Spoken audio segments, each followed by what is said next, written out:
नमस्कार मित्रांनो, जय Hind. MSF update या यूट्यूब चॅनलवरती आपल्या सर्वांचं स्वागत आहे.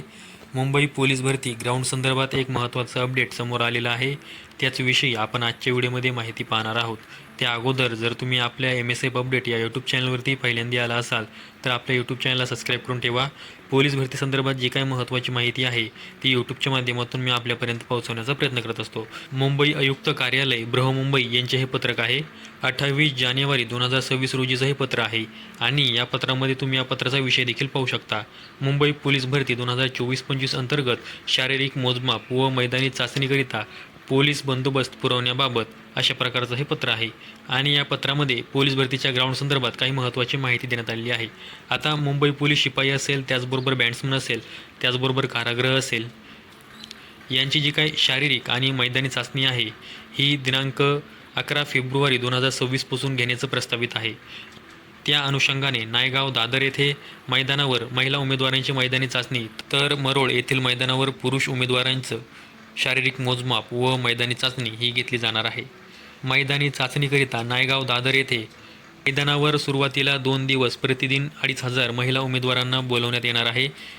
त्यानंतर प्रतिदिवस 5000 महिला उमेदवारांना हे ग्राउंडसाठी बोलवलं जाणार आहे.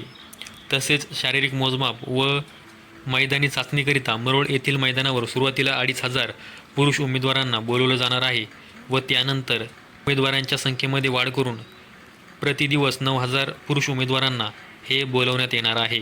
तर मित्रांनो, यावरून तुमच्या लक्षात आलं असेल की सुरुवातीला 2500 महिला उमेदवारांना प्रतिदिवस हे मैदानी चाचणीसाठी बोलवण्यात येणार आहे, तर शेवटपर्यंत ही संख्या वाढ करून 5000पर्यंत नेली जाणार आहे. त्याचबरोबर जे काही पुरुष उमेदवार आहेत त्यांना सुरुवातीला 2500 पुरुष एवढे ग्राउंडसाठी बोलवले जाणार आहेत व त्यानंतर त्यामध्ये वाढ करून हे 9000 पुरुष प्रतिदिवस हे मैदानी चाचणीसाठी बोलवण्यात येणार आहेत. पोलीस भरतीसाठी सर्वाधिक जागा असतात, त्यामुळे सर्वाधिक उमेदवारांचे अर्ज हे इथेच येतात. त्यामुळे प्रतिदिवस हे 9000पर्यंत उमेदवार या पोलीस भरतीसाठी बोलवले जाणार आहेत. आताच 1062 एवढ्या नवीन जागा ह्या मुंबई पोलीस भरतीमध्ये ॲड करण्यात आलेल्या आहेत. त्यामुळे एकंदरीत जागा पाहिल्या तर त्या 3500पेक्षाही जास्त झालेल्या आहेत. त्यामुळे मुंबई पोलीसमध्ये ज्यांनी फॉर्म भरलेला आहे त्या उमेदवारांसाठी ही आनंदाची बातमी आहे. आणि आता या उमेदवारांचं ग्राउंड हे 11 फेब्रुवारी 2026 पासून सुरू होणार आहे. महिला उमेदवारांचं ग्राउंड हे नायगाव दादर येथे होणार आहे, तर पुरुष उमेदवारांचं ग्राउंड हे मरोळ येथे होणार आहे. तर मित्रांनो, ही एक पोलीस भरती संदर्भात महत्त्वाची माहिती द्यायची होती, त्यामुळे आजचा व्हिडिओ बनवलेला आहे. अशाच माहितीसाठी आपल्या यूट्यूब चॅनलला सबस्क्राईब करून ठेवा. व्हिडिओ आवडल्यास व्हिडिओला लाईक करा. संपूर्ण व्हिडिओ पाहिल्याबद्दल सर्वांचे धन्यवाद.